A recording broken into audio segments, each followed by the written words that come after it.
This is this is her shine on Dr. Life. Her shine on Dr. Life.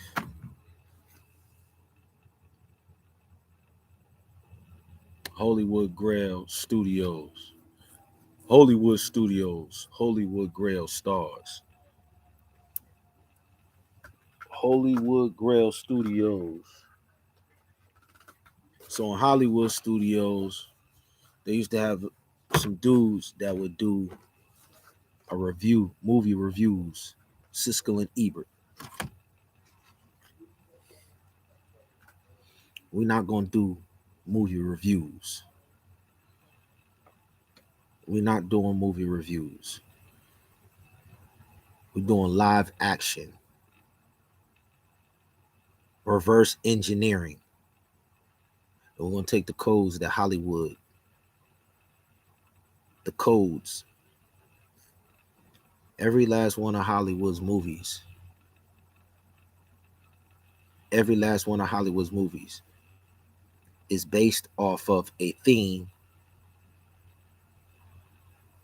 from our true past, and then they invert it and mock. They make a mockery. Each and every one of their films, each and every one of the characters, each and every one of the, I'll give you an example. There's a movie called The Spook Who Sat by the Door. The Spook Who Sat by the Door. Nipsey Hussle made it famous. All right, and The Spook Who Sat by the Door is a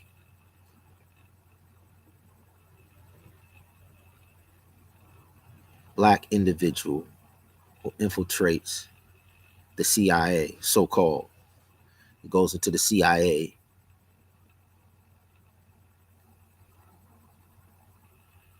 And then the movie is around. The movie's trying to glorify he went into the CIA so that he could go back to his neighborhood and teach his neighborhood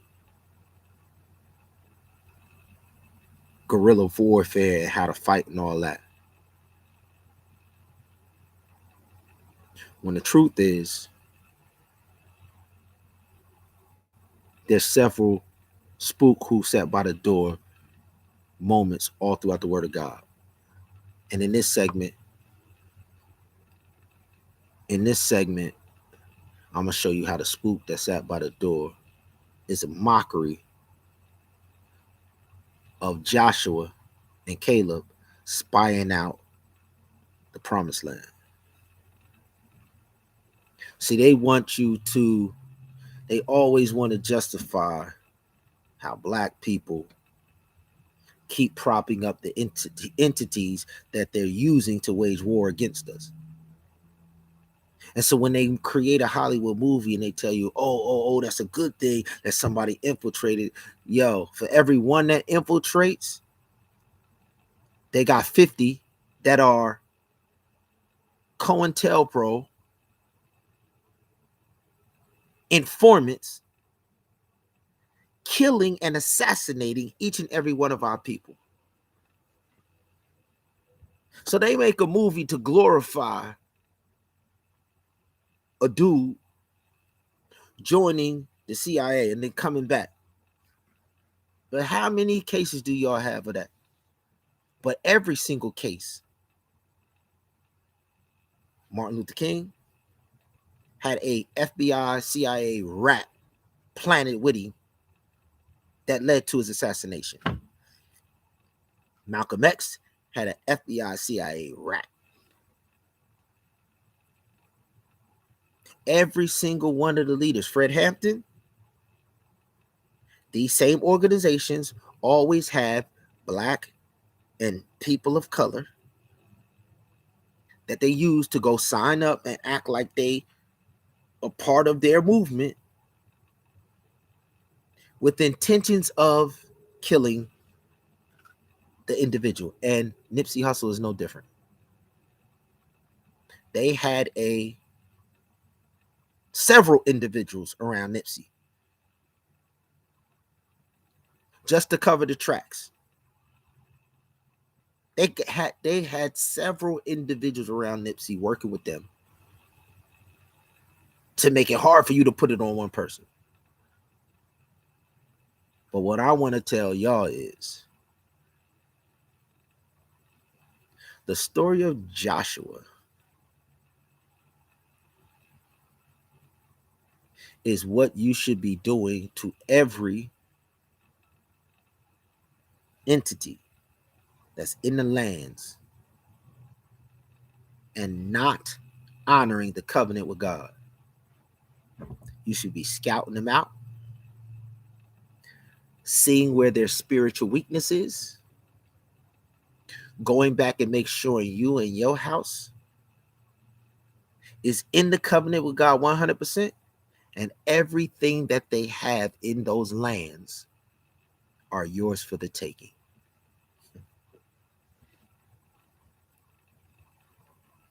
I have been scouting out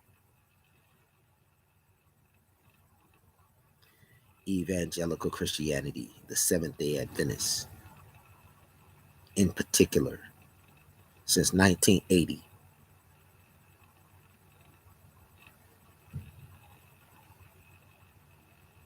And in this segment, I'm going to show you.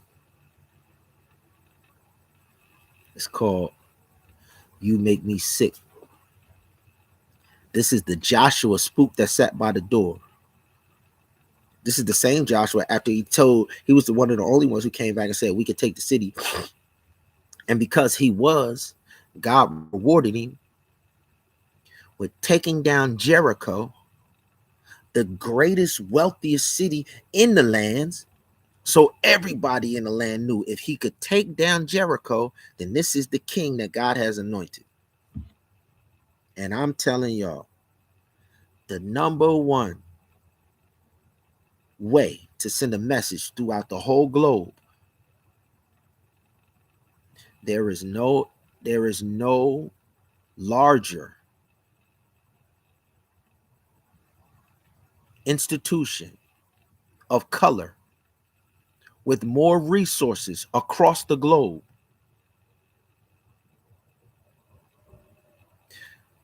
We can single-handedly cripple the beast, the mark of the beast entity, the Roman Catholic Church, this fake evangelical, single-handedly. When we take control of the assets that they have underneath. When I say asset, I'm just talking about the real estate, the actual real estate, the actual buildings that they have underneath the umbrella.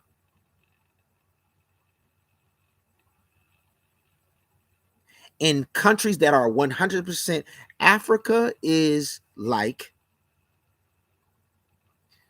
when you take all of the Adventist hospitals, schools, churches, and you add up the real estate, when you add up the amount of hospitals, the amount of universities, the amount of high schools, and when we take that asset from being a liability in the hands of where it is, and we take it and we transfer it back to the people, and we give the people, we get rid of the Rockefeller, John Hopkins University poison medicine in Africa under the name of Dr. Benjamin Carson. They got a university out there under the name of Dr. Benjamin Carson, and they're giving them the same poison that they're giving them in Loma Linda. They're giving them the same poison that they're giving in all of these hospitals. If we in the United States of America stand up and take, and I'm talking about those of y'all who are Seventh-day Adventists and Black and haven't gotten anything from, if we stand up like Joshua and like the spook who sat by the door and scout out,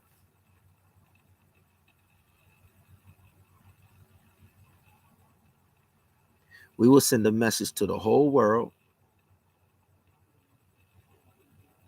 Number one, that will be the end of this fake charade of democracy around the United States of America. Because when we take the assets of the Seventh-day Adventist Church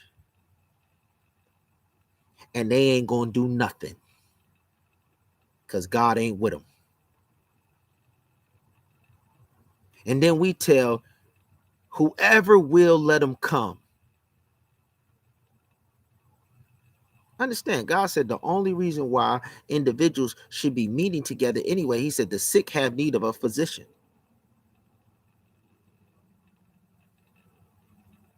He didn't say the same people supposed to be coming to the same churches every week. Same, the people, once they got healed, it was then supposed to go out into all of the world and find other people who was just like them or worse off, and then bring them and drop them off,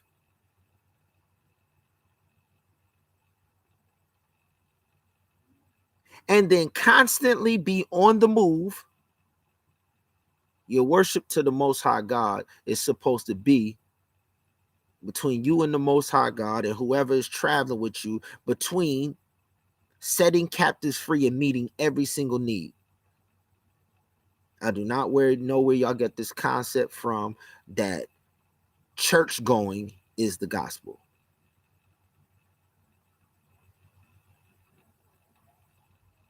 And so because these institutions are in reach of all of our people all around the world,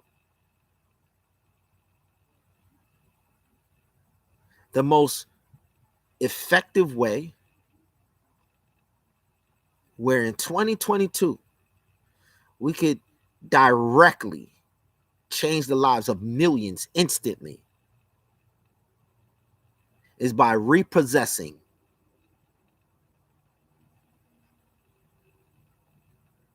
the institutions all over the world that our fathers, our ancestors, listen, ain't nobody going to African nations but us.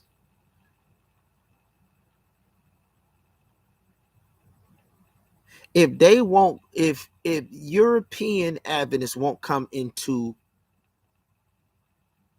urban communities in the United States of America, what makes you think they're going in any significant number that's not a token photo shoot?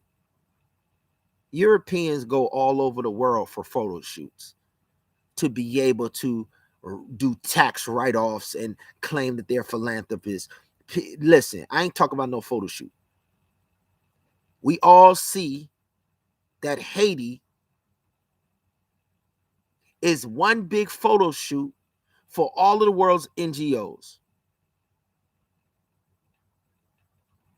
Haiti testifies against this fake notion of philanthropy. They've been in Haiti for forever, but the reason they're in Haiti for forever is because they don't want to cure any of the ills. Why? Because every year they get millions of dollars and millions of dollars to keep running their NGO.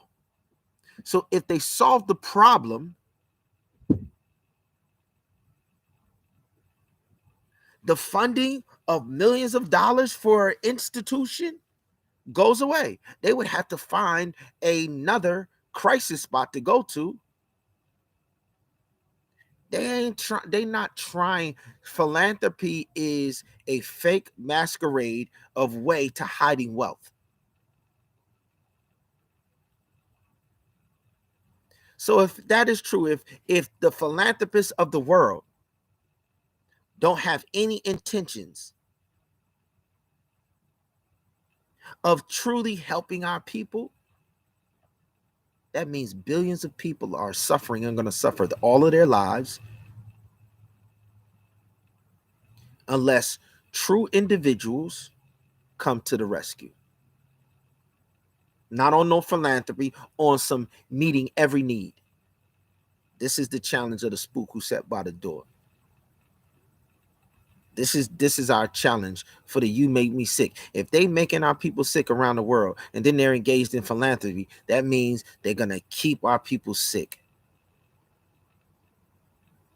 They means they're gonna keep running these fake doctors beyond borders, make it look like they out there. Listen, man, they can have fully functioning first world hospitals.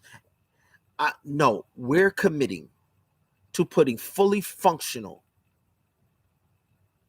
We're committed to making these resources that are within reach of our people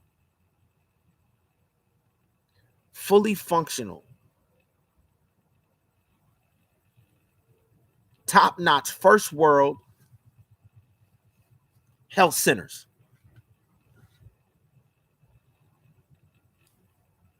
We listen. We gonna use every. He said the sick have need of a physician. Adventists have preached and preached and preached and listen. All we want to do is create triage centers where the sick can be nursed back to health by the Good Samaritans. So this is a request to our class. We're going to do this in the name of Palm Forge Academy and Oakwood University so that the world can know that the people of color in the United States of America have not sat by and watched the least of these our brethren be used as an economic, matter of fact, it's a documentary called Poverty Inc. Let me show you this documentary. Poverty Inc. In this documentary,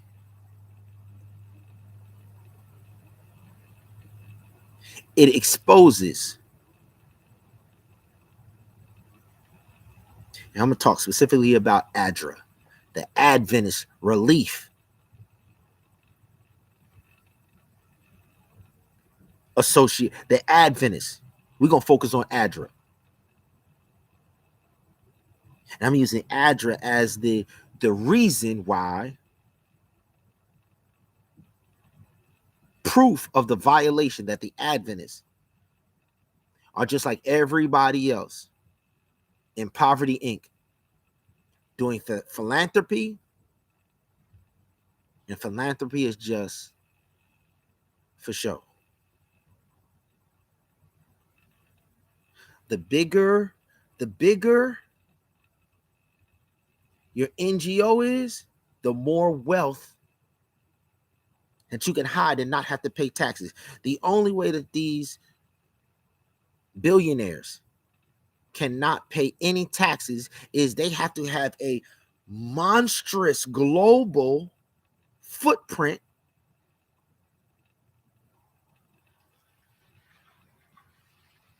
and then when they have a monstrous global footprint,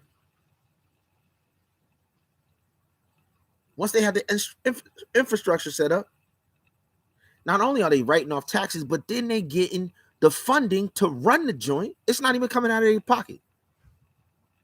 They getting double dip. They getting paid doubly. The government is going to give them the salary to run the joint, so the money not coming out of their business.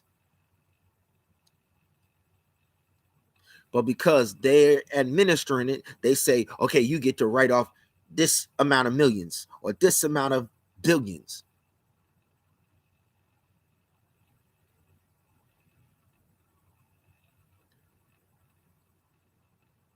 So if they stop running that organization, then they have to pay all of those billions in taxes. So is the goal of philanthropy to meet every need, or is the goal of philanthropy to shelter and protect the wealth? Well, God said, if you do charity and you have not love, you are like a resounding gong and a tinkling cymbal. Once again, this is 95 ways, 97 ways. I'm showing you 97 ways that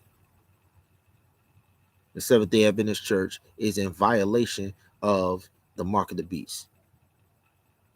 The mark of the beast in your hand is your actions to your fellow man. How can we connect this to the mark of the beast? Because they came to the master and they asked, what are the greatest commandments? So first of all, the mark of the beast in your forehead and in your hand is based off of the 10 commandments. The first mark of the beast in the forehead, he said, love the Lord thy God with all thy heart. That's the first 3 commandments. Thou shalt not have any other gods before me. Thou shalt not make unto thee any graven images. Thou shalt not take the name of the Lord thy God in vain. Remember the Sabbath day to keep it holy. First four. Then the last 6, he said the second commandment is like unto the first. Love each other as you love yourself. So he's saying you're not going to take your life. Or another way of putting it is the golden rule. Do unto others as you would have them do unto you. Would you enslave yourself? So don't enslave your brothers. But they ignored the commandment. So anybody who does wrong to their fellow man and doesn't do to somebody else what they would want done to them, they have broken the golden rule, and that is the mark of the beast in your hand. That's the definition of the mark of the beast. Mark of the beast in the forehead is you accept Baal worship, because the first 4 violations of the commandment is idolatry. Thou shalt not have any other gods before me. Baal worship. Thou shalt not make unto thee any graven image or any likeness of anything in the heavens above or in the earth beneath. For I, the Lord thy God, am a jealous God. All throughout Washington, D.C., they got statues of George Washington in the pose of the Egyptian god Baphomet. All throughout Washington, D.C. Statue of Liberty is a goddess, Europa. In France, they call her Liberty. In England, they call her Europa. All over the U.S., you have idols, shrines, where they worship these goddesses at. That's the definition of the mark of the beast. So how does Adventism and how does Oakwood and Pine Forge?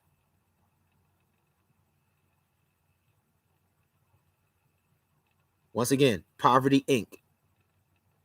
Poverty Inc. is contributing to the enslaving of God's people by robbing from the poor and giving to the rich, and causing the inequality, the economic inequality gap, to cause the people at the bottom rung to be enslaved. So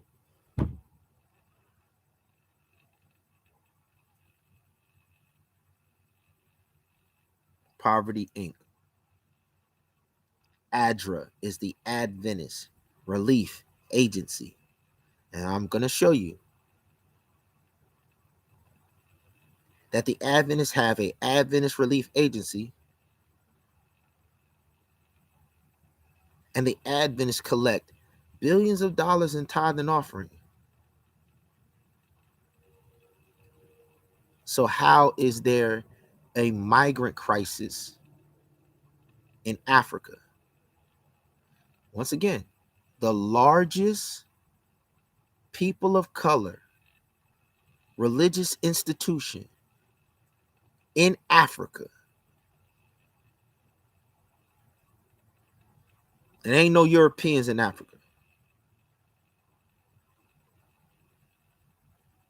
So this is a violation of the black denominations of Seventh-day Adventists.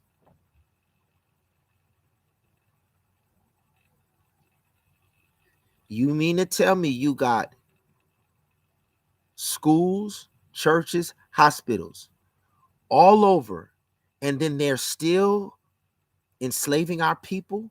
Since 2015 in Syria, they've been openly selling the Arabs of Saudi Arabia. So it's along color lines. the European Arabs are enslaving the African Arabs. Huh? And the Seventh-day Adventists is sitting by doing nothing?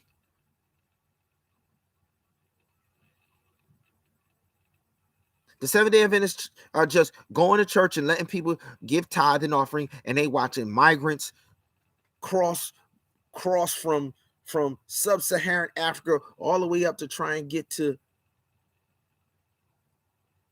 Syria, to cross over into Europe, and Libya to cross over into Europe. And then when they're migrating up, you got European Arabs coming down from Saudi Arabia, coming down from Morocco, catching all of the dark-skinned Arab. They of the same faith, supposedly.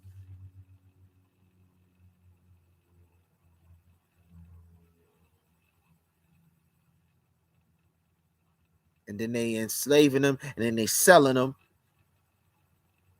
It's called Poverty Inc. And I'm here to show y'all that strike number one in 97. This is what Martin Luther did on the door of Wittenberg, Germany. I'm putting 97 violations on Oakwood and Pine Forge Academy. This is the 97 Ways investigative judgment. What's the solution? What's the solution? Michael's Angels Investments. What's the solution? The Distant Shore.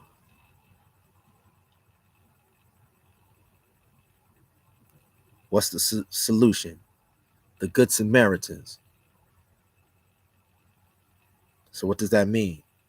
The Distant Shore is the promise that those of us with resources, we would go and break the yoke wherever and bring a homecoming of our people home to be nursed back to health in the United States of America. And then those who are managing the infrastructure so that all of this stuff can happen, we would destroy that infrastructure in the United States of America totally, and they all have to go to make room for the people who we're going to nurse back to health to come to the United States of America. That's what we're committed to. And we're looking for all of our people to commit to that too. When I show you that there's the violation, then I show you that we have the infrastructure and the ability to go stop the migrant crisis, stop the slave market, stop the underground human trafficking, the sex tourism, sex trafficking of minors, of men and women. The only way to prevent that is to disrupt the infrastructure. That's the headquarters is in the United States of America. We have to take control of the resources of the United States of America. And then we have to clean house in the United States of America and say, you have to leave because you're in violation. You claim that you were over here, claim that the United States was founded on holy principles. Well, to enslave the least of these our brethren is a violation. So you have to go, and they are coming where there's a homecoming. So once we prove the violation in Poverty Inc., we're saying we're pooling resources, we're pooling individuals to operate in groups. Lifesaver groups. And we need each one of our people to sign up to take not 300, but 1,600. We got 16 different groups of 1,600 individuals in each of the 16 groups. Each of the 16 different groups, y'all all move together, no matter where you're going, no matter what, life-saving, whatever. Vacate together, build houses together, build schools together. Each one person leads 1,600. And then we got 1,600 different target groups of things that make up the distant shore resources in the homecoming that we're going to give our people access to make them whole. It says meet every need was met. So we have 16 different needs that we're bringing them home, going to make them whole. And then when we go back, we're going to make sure that they have those same 16 streams of income, streams of resources back once they go back. And then their job is to bring everybody to whatever headquarters that we set up in their homeland, and that everybody around there can be brought, and then they can do in their homeland what we did for them once we brought them here.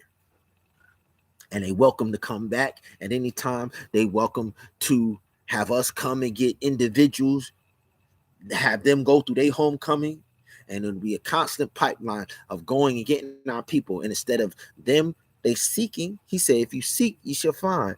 They're seeking to get free. Obviously, there's wars. That's a part of the Poverty Inc. I'm going to do that in another segment, though. So right now, it's root cause and then solution. That's what we do. Root cause, solution. So 97 ways, the first number one way that Pine Forge and Oakwood, they have sat back and allowed the Adventist Church to build infrastructure all over Africa, South America. There are people of color that live there. And your institutions are supposed to be black churches. And when God says, well done, my good and faithful servant, because of when you've done it to the least of these, my brother, and you have done it unto me. So the solution is Ellen White, Ellen Harmon, Ellen Gould Harmon invested in a boat called the Morning Star. So we invested in planes and yachts that we could fly anywhere in the world, cargo planes. If we can't get there by water, we're going to have cargo planes that we could fly in. We're not flying in to drop off no food and leave our people in the same thing. As a matter of fact, let me show you this thing. There's a president that created something called People to People.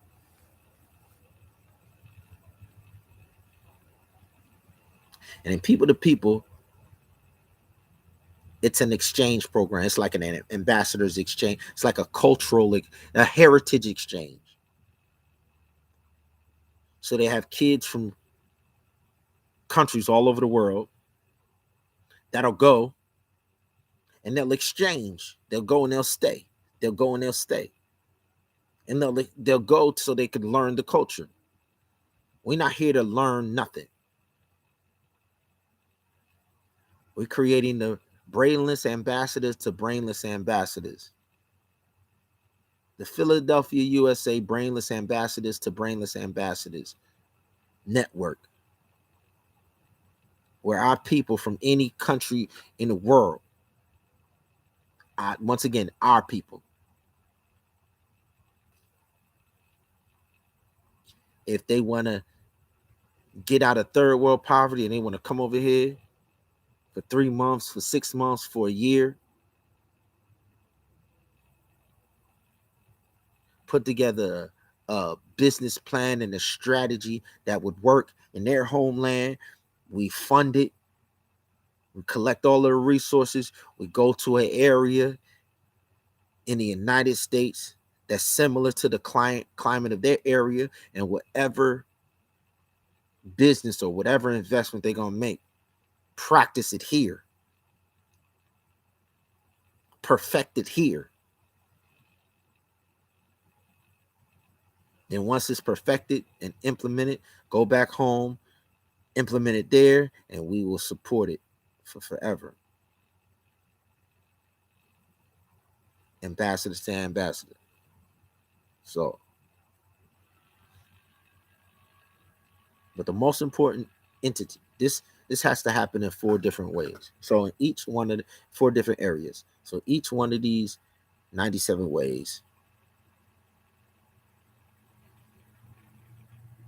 the macroeconomics, meaning the overall, I just explained the macroeconomics, the overall thing of what we want to do for our people. But the microeconomics, we want to break down, and we're going to focus on individual families, individual marriages. So the macroeconomics says there's a migrant slave trade happening in Syria. And we want to address that overall issue. But as we do, we want to break down, and we want to find 1,600 couples between now and the end of 2022. Between this time next year, we want to find 1,600 married couples who are migrants to take through this process. That's microeconomics. And we're going to get that each one of those 1,600 marriages, the Slumdog Havillionaires, marriage makers, they're going to be a part of the Slumdog Havillionaires marriage maker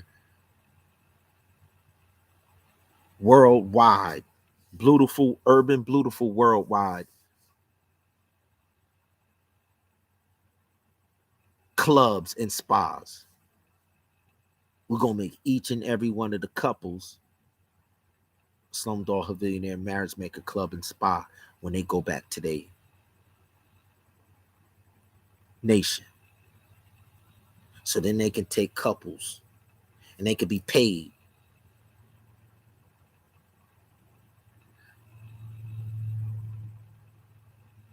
to take the couples retreat, couples spa retreat that we introduce them to. The franchise that we create here, we're going to take the franchise of a couples retreat, intervention and rehabilitation couples retreat. We're going to franchise it out. And when we send them home, the couples will have a business with married couples who are having hard times and on the rocks or whatever. They could come and receive the services of the Slumdog Havillionaire marriage makers couples retreat club and spa, wherever they are.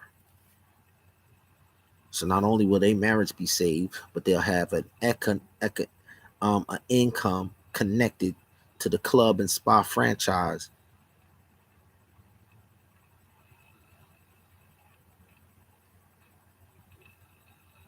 And then we can start to address the overall macro migrant crisis. Because when more and more people hear that individuals from the US are investing, the whole reason they're trying to run and migrate to Europe is because there's no investment. So if we provide the investment, our people won't be migrating and there wouldn't be a slave trade, right? So the simple way to stop a present day slave trade that's been going on since 2015 is the opposite of philanthropy. Philanthropy says they extract and they only do photo ops of charity so that they can not have to put wealth into an economy. It's the opposite. We don't want a tax write-off. We don't want your acknowledgement of what we do. We want God to acknowledge what we do. So we're going to make an investment and we're going to let God take an accounting. You can keep your tax write-off. And when we invest where nobody else is investing, then our franchises are going to pop up everywhere. Because instead of running to Europe, they're gonna say, okay, if they're investing in this, and then if they can make money off of it, I can make money off of it. So then we open up franchises all over.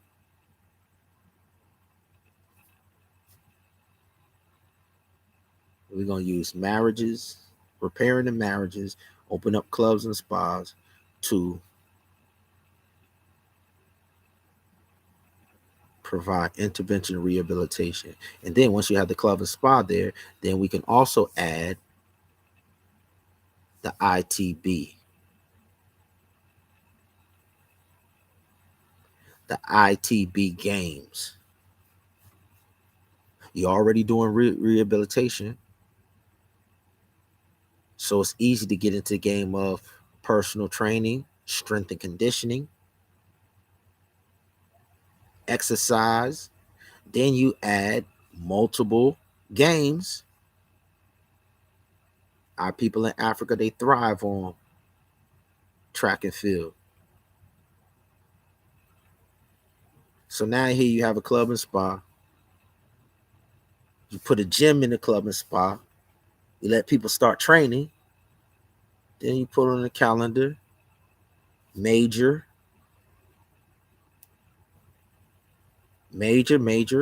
track events. And then we sponsor each person running in our track event through the 16 different streams that I talked about. So now when people hear, oh, we can go over here, we could run. Some of us could work as trainers. Some of us could work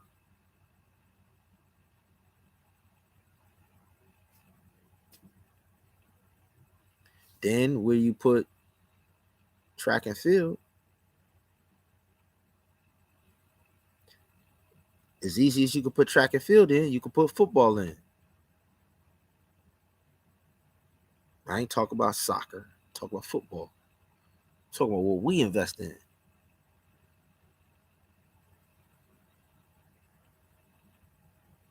Because if you have a track, in the middle of the track is a football field.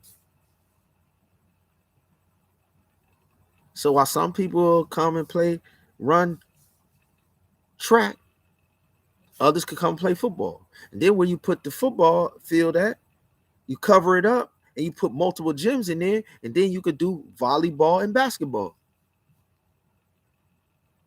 Just off recreation. Because do you know that some of the greatest athletes in the world, especially in distance running, come from Africa? There's no way, if they're the best distance runners in the world, you got Poverty Inc. and a migrant crisis. The only way people in South Sudan would starve is if the world wants them to starve.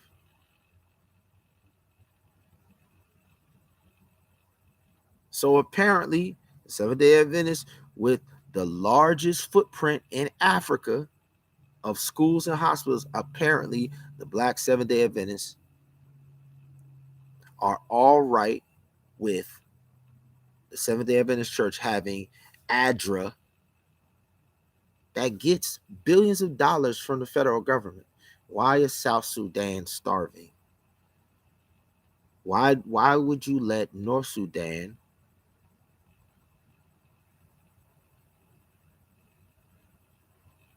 starve the people of South Sudan?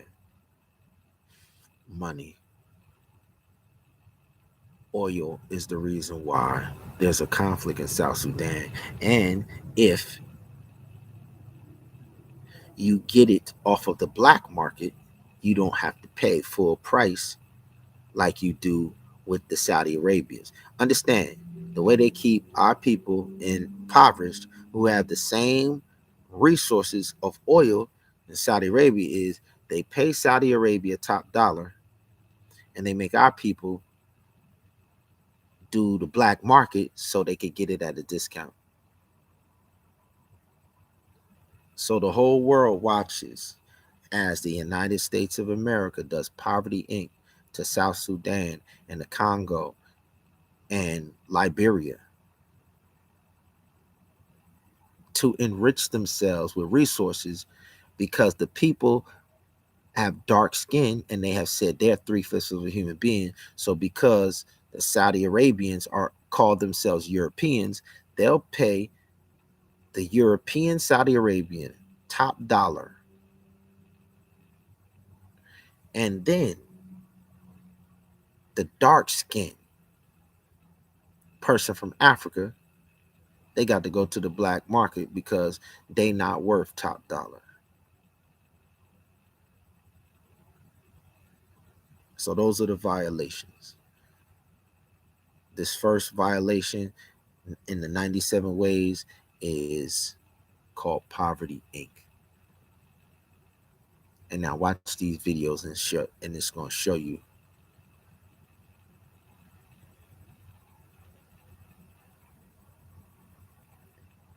that people in the United States of America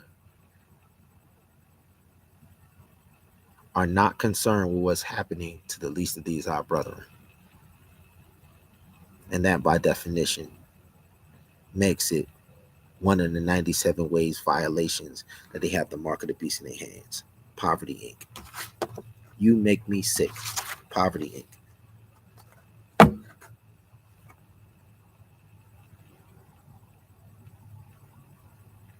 Oh, I was supposed to tell you.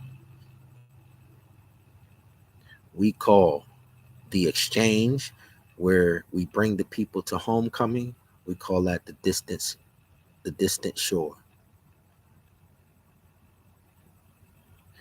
We call the place where the people go, where the couples go, and where the people go to the club and spa, we call that the distant shore.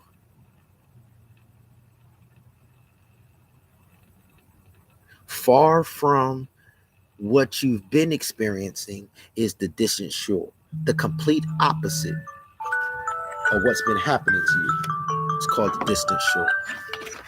Footprints in the sand, husbandman, distant shore.